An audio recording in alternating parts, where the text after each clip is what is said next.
إن الحمد لله نحمده ونستعينه ونستغفره ونعوذ بالله من شرور أنفسنا وسيئات أعمالنا من يهده الله فهو المهتدي ومن يضلل فلن تجد له وليا مرشدا أشهد أن لا إله إلا الله وحده لا شريك له وأشهد أن محمدا عبده ورسوله أيها الهادون أوصيكم ونفسي بتقوى الله فقد فاز المتقون واسمعوا ما قال ربي وربكم في القرآن الكريم أعوذ بالله من الشيطان الرجيم قل إن كنتم تحبون الله فاتبعوني يحببكم الله ويغفر لكم ذنوبكم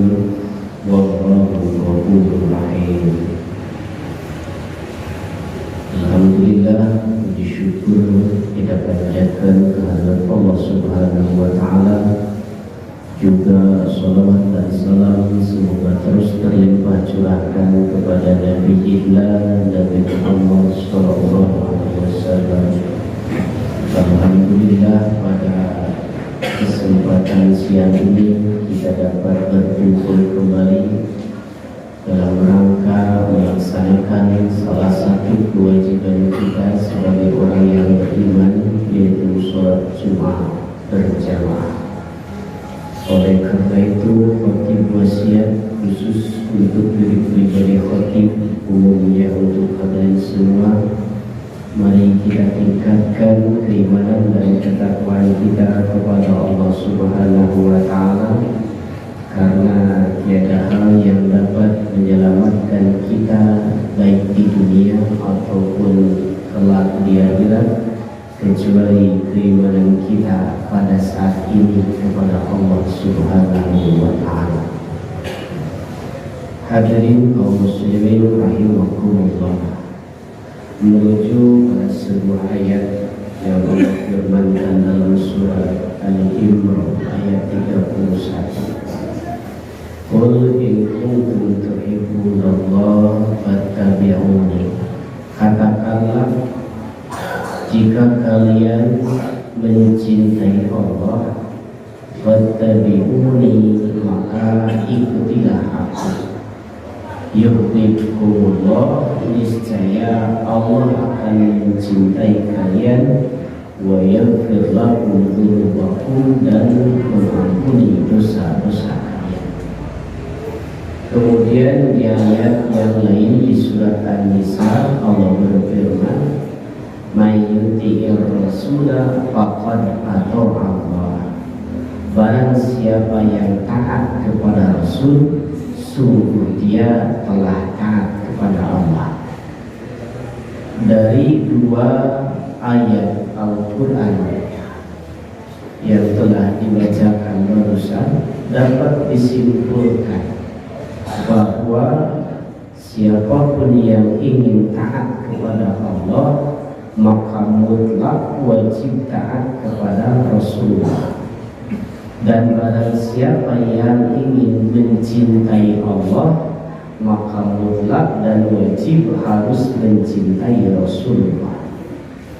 Tidak ada ketaatan kepada Allah tanpa melalui ketaatan kepada Rasulullah, dan tidak ada kecintaan kepada Allah tanpa melalui kecintaan kepada Rasulullah.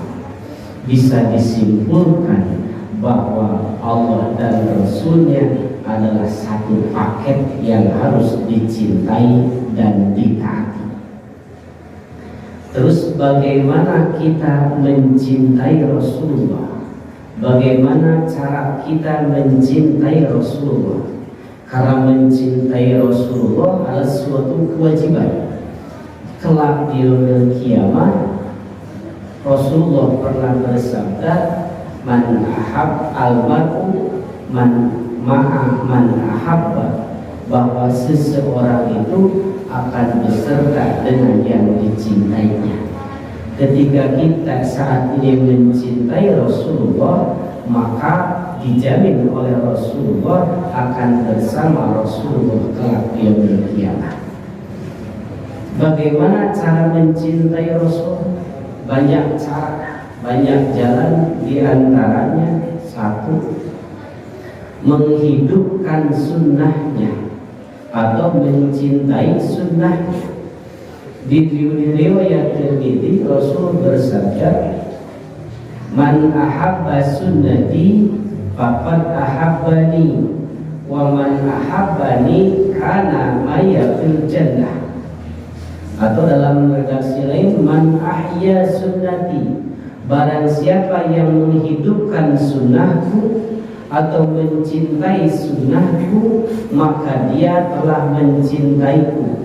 Dan barang siapa yang mencintaiku, maka kelak dijamin di hari kiamat akan bersama aku fil jannah, di dalam surga. Artinya akan bersama Nabi di dalam surga jika saat ini mencintai Nabi dengan cara ahabba sunnati, mencintai sunnah. Apa itu sunnah? Sunnah secara umum dan garis besarnya didefinisikan sederhana: segala sesuatu yang berkaitan dengan Nabi, baik itu perbuatan Nabi, ucapan Nabi, atau takrirnya Nabi. Takrir itu diamnya Nabi, izinnya Nabi terhadap sesuatu. Perbuatan Nabi, ucapan Nabi, ataupun takrir Nabi, itu disebut sunnah.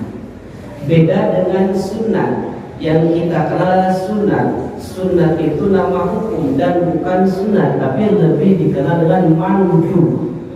Sunat itu mandub, sholat sunat, sholat mandub. Sementara sunnah yang dijalankan oleh Nabi atau diucapkan oleh Nabi ataupun diamnya Nabi terhadap sesuatu, itu sunnah.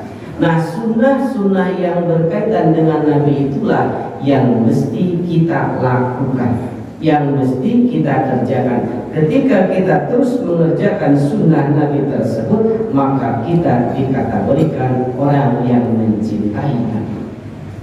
Dan perlu diingat, tidak seluruh sunnah Nabi hukumnya wajib, tapi ada sunnah Nabi yang menjadi wajib bagi umat Nabi, ada sunnah Nabi yang menjadi sunat atau mandub bagi umat Nabi, ada sebagian sunnah Nabi yang menjadi mubah bagi umat Nabi, bahkan ada sebagian sunnah Nabi yang menjadi haram bagi umat Nabi. Sunnah Nabi yang menjadi wajib diantaranya contoh, Nabi sholat subuh 2 rakaat. Tidak ada larangan sholat subuh lebih dari 2 rakaat, dan tidak ada perintah sholat subuh harus 2 rakaat. Tapi hadis menyatakan bahwa Nabi melakukan sholat subuh 2 rakaat tanpa dilarang, tanpa diperintah. Artinya sunnahnya sholat subuh 2 rakaat. Sunnah Nabi sholat subuh 2 rakaat adalah wajib bagi umat Nabi sholat subuh 2 rakaat. Itu sunnah yang menjadi wajib. Ada lagi sunnah Nabi yang menjadi mandub atau yang menjadi sunat. Bahasa kita sunat, mandub bahasa usul fikih.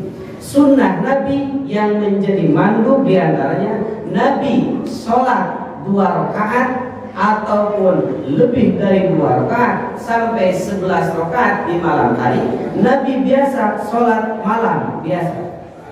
Ada yang 2, 5 sampai 11 rakaat, bahkan lebih dari itu berlaku atau itu yang diperbuat Nabi. Hukumnya bagi kita adalah sunnah mandub. Sholat malam Nabi, sunnah Nabi, tapi hukum bagi umat Nabi adalah sunnah. Adapun sunnah Nabi yang menjadi mubah adalah apa yang dilakukan oleh Nabi, tetapi hukumnya bagi umat Nabi adalah mubah, boleh dikerjakan silakan, tidak dikerjakan pun tidak apa-apa. Contoh, Nabi berjenggot. Jenggot adalah sunnah Nabi. Tapi ketika kita berjenggot silakan, tidak ada pahala dan tidak ada dosa. Ketika tidak berjenggot itu juga tidak ada pahala, tidak ada dosa, karena sunnah Nabi tersebut kategorinya menjadi mubah bagi umat Nabi.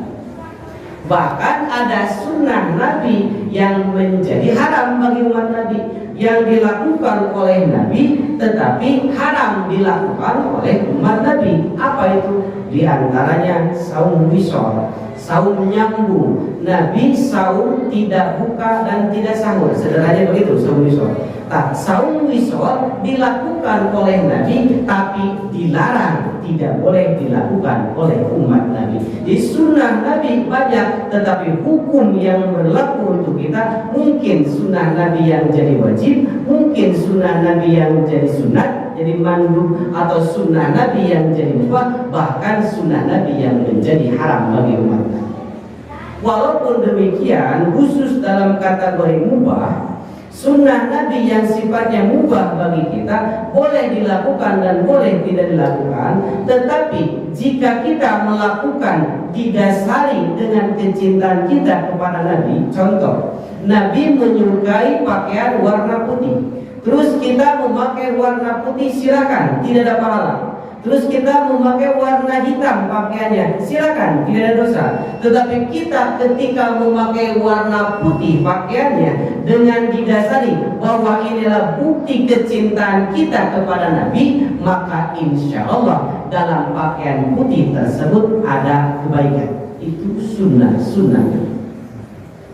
Nah, sunnah yang mana yang harus kita kerjakan? Sunnah yang wajib, sunnah yang sunat, atau yang mandub, dan sunat yang mubah, seluruhnya kerjakan. Ketika kita mengerjakan seluruh sunnah-sunnah tersebut, maka kita bisa disebutkan bahwa kita mencintai Nabi, bukan mencintai yang lain. Ketika mencintai Nabi, maka dijamin ma'iyah bil jannah, akan bersama Nabi di surga.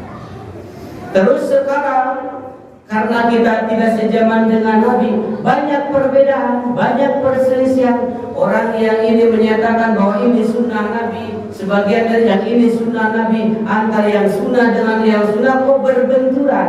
Itu sudah diprediksi oleh Nabi. Dalam sebuah hadis disebutkan, Mayyais bin Ba'di, barang siapa yang hidup setelahku, yang hidup tidak sejaman dengan Nabi, fasayarah ikhtilafan katsira, maka akan melihat, menyaksikan ikhtilafan katsira, perbedaan yang banyak. Kita manusia umat Nabi tapi tidak sejaman dengan Nabi, maka kita menyaksikan ikhtilaf, perbedaan yang banyak. Nabi sudah wanti-wanti sejak dulu, ketika kita menyaksikan ikhtilaf yang banyak, ikhtilafan perbedaan yang banyak, ibadah si A begini, si B begini, ulama ini begini, ulama itu begitu, dan sebagainya, maka kata Nabi, alaikum bisunnati, peganglah sunnahku, peganglah sunnahku, yang artinya seluruh amalan yang semuanya bersandar kepada Nabi. Ada hadis yang bersandar kepada Nabi, atau ada riwayat yang nyampe kepada Nabi, itu sunnahku. Atau kata Nabi, wa sunnati khulafair rasyidin al-mahdiyyin, atau sunnah khalifah Rasyid al-Mahdi. Siapa khalifah yang dimaksud? Secara khusus khalifah Abu Bakar As-Siddiq, khalifah Umar bin Khattab, khalifah Utsman bin Affan, dan khalifah Ali bin Abi Thalib. Jadi cuma dua yang perlu kita kerjakan. Ketika kita melihat perbedaan yang banyak, maka peganglah sunnah Nabi atau sunnah khalifah. Kenapa ada sunnah khalifah, bukan sunnah Nabi saja? Karena ada kemungkinan, bahkan sudah terbukti, ada beberapa sunnah Nabi yang tidak dilakukan khalifah, atau ada beberapa yang tidak dilakukan Nabi dilakukan oleh khalifah. Contoh, Nabi tidak sholat tarawih berjamaah. Nabi tidak sholat tarawih berjamaah di garis bawahi. Tapi Umar bin Khattab di zamannya melaksanakan sholat tarawih berjamaah. Ini sunnah, boleh dijalankan karena ini sunnah khalifah. Walaupun Nabi tidak melakukan itu, karena khalifah melakukan, maka kita juga boleh melakukan sunnah khalifah. Kenapa boleh? Karena Nabi sudah menyampaikan, silakan ikuti sunnahku dan sunnah khalifah. Cuma dua, sunnah Nabi dan sunnah khalifah. Maka sudah tertutup, tidak boleh ada sunnah yang lain. Artinya tidak ada sunnah ustadz, sunnah ulama, sunnah kiai, tidak ada. Harus sunnah Nabi atau sunnah khalifah. Nah, hidupkan sunnah yang itu, maka itu adalah salah satu cara mencintai Nabi. Jika mencintai Nabi, kana ma'ya fil jannah, akan beserta Nabi di dalam surga. Yang kedua, mencintai Nabi dengan berharap bertemu dengan Nabi. Berharap, terus-terusan berharap, ingin berkeinginan atau ada rasa rindu bertemu dengan Nabi. Dalam sebuah hadis disebutkan riwayat Muslim, min asyaddi ummati hubbali, di sehebat-hebatnya umatku yang mencintaiku adalah, ya orang anak umat Nabi yang mencintai Nabi yang paling hebat adalah nasun adalah manusia yakununa ba'di, manusia yang hidup tidak sejaman dengan Nabi, tetapi wadu atau ya wadu, mereka berkeinginan lauani, ingin melihat. Jadi umat yang paling hebat, umat yang paling betul-betul mencintai Nabi adalah sekarang yang tidak sejaman dengan Nabi. Tidak sejaman dengan Nabi, tapi punya keinginan ingin bertemu dengan Nabi, walaupun mengorbankan harta, walaupun mengorbankan tenaga, sampai mengorbankan keluarga sekalipun demi bertemu dengan Nabi. Dibayangkan, setiap muslim yang mencintai Nabi akan selalu membayangkan bagaimana jika bertemu dengan Nabi, bagaimana sosok Nabi, bagaimana fisik Nabi, bagaimana wajah Nabi, bagaimana dedegan Nabi dari ujung rambut sampai ujung kaki. Ketika itu terbersit dalam hati, terus rindu ingin bertemu dengan Nabi, maka dialah orang yang paling hebat mencintai Nabi. Dan sebaliknya, jika selama kita hidup tidak pernah ada rindu kepada Nabi atau tidak ada rasa kangen ingin bertemu dengan Nabi, maka keimanannya dipertanyakan atau kecintaannya dipertanyakan. Karena wajar dan harus begitu. Setiap orang yang mencintai seseorang pasti akan dibayangkan orang yang dicintainya. Pasti terus membayangkan siapa yang dicintai. Dibayangkan bagaimana kalau bertemu, bagaimana kalau ngobrol, bagaimana, pasti begitu. Makanya wajar Nabi menyampaikan, yang paling hebat dari umatku ketika mencintaiku adalah umat yang tidak sejaman dengan Nabi, denganku, tetapi dia merindukanku. Kita harus merindukan Nabi. Yang ketiga, mencintai Nabi itu dengan membenci orang yang membenci Nabi. Tanda cinta Nabi yaitu dengan membenci orang atau siapapun yang membenci Nabi. Karena cinta dan benci dua hal yang berbeda, tapi tidak bisa dipisahkan. Antara cinta dan benci ada dua hal yang berbeda, tapi tidak bisa dipisahkan. Ketika kita mencintai Nabi, maka wajib bagi kita membenci orang yang membenci Nabi. Itu wajib. Sebagai gambaran, kita mempunyai kendaraan misalnya. Kita punya kendaraan dan kita sayang pada kendaraan tersebut. Kita nyaah anak kendaraan kita. Suatu hari kendaraan dirusak orang. Mungkin kacanya atau apanya dirusak orang, tanpa harus diinstruksikan, tanpa harus diperintah, akan timbul rasa benci kepada orang yang merusak kendaraan itu, kendaraan kita. Kenapa? Karena kita cinta pada kendaraan. Itu kan normal. Kita punya rumah, suatu hari rumahnya ada yang melempar, kacanya pecah, dengan otomatis kita akan datang atau rasa benci akan timbul kepada orang yang merusak rumah kita. Kenapa? Karena kita sayang rumah kita. Itu cinta dan benci. Nabi, kita mencintai Nabi. Ketika cinta Nabi, maka wajar dan wajib kita membenci orang-orang yang membenci Nabi. Wajib. Jika tidak, maka dipertanyakan kecintaannya. Di dalam sebuah ayat Allah berfirman, la tajidu qauma yu'minuna billahi wal yawmil akhir yuwaduna man hadallah. Kamu tidak akan pernah menemukan orang-orang yang beriman kepada Allah dan beriman kepada hari akhir yuwaduna, saling bantu, saling kasih sayang, saling mencintai dengan orang-orang yang menentang Allah. Tidak akan pernah ada orang yang beriman kepada Allah dan beriman kepada hari akhir mereka saling sayang, saling bantu dengan orang-orang yang membenci Allah dan membenci Rasul. Tidak akan pernah ada. Maka wajib mutlak bagi orang-orang yang mencintai Nabi harus membenci orang-orang yang membenci Nabi. Seperti kasus-kasus kemarin-kemarin, baik dari dulu ataupun yang baru-baru. Banyak orang yang menistakan Nabi, dibuat karikatur dan sebagainya. Dia membenci Nabi sehingga menghinakan Nabi dengan karikaturnya. Setiap muslim yang mencintai Nabi wajib membenci orang tersebut. Yang baru-baru kemarin, nama Muhammad dan nama Maryam dipakai lomba promosi. Dua nama yang dipakai promosi untuk minuman keras.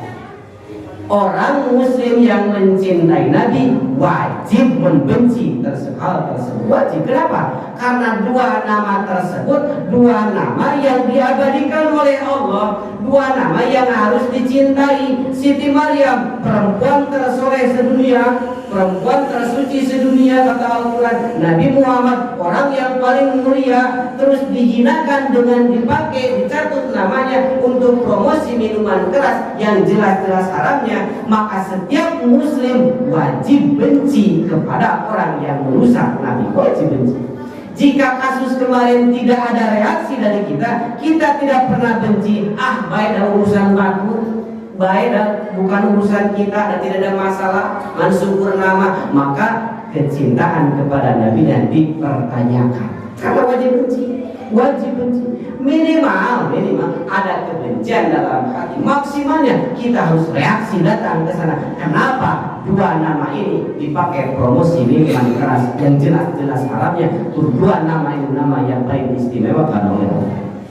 Dalam surat Al-Ahzab Allah berfirman, Innallaha wa malaikatu yusholluna 'alan nabi ya ayyuhalladzina amanu shallu 'alaihi wa sallimu taslima. Sesungguhnya Allah dan malaikatnya membaca salawat untuk Nabi, mendoakan atau menyayangi kepada Nabi. Ya ayyuhalladzina amanu shallu 'alaihi wa sallimu taslima. Wahai orang-orang yang beriman, bacalah salat atau salawat untuk Nabi. Bacalah salawat untuk Nabi. Itu tanda bahwa Allah betul-betul cinta kepada Nabi, Allah betul-betul sayang kepada Nabi, sehingga umat Islam yang beriman diperintahkan oleh Allah untuk membacakan salawat kepada Nabi. Itu perintah wajib. Lalu datanglah orang yang menyebut bahwa namanya Muhammad, silakan gratis minuman keras. Wajib benci. Wajib. Allah saja menghormat kepada Nabi. Kenapa orang ini menghinakan? Maka setiap muslim harus membenci hal tersebut. Jika tidak benci, tidak ada reaksi, kita cuek-cuek saja, ataupun di lingkungan kita ada yang menghina Nabi, kita biasa-biasa saja, maka kecintaan kepada Nabinya dipertanyakan. Ketika kecintaan kepada Nabinya sedikit bahkan tidak ada, maka tidak ada jaminan surga baginya. Hadirin kaum muslimin rahimahullah, demikian khutbah yang pertama. Barakallahu fi wa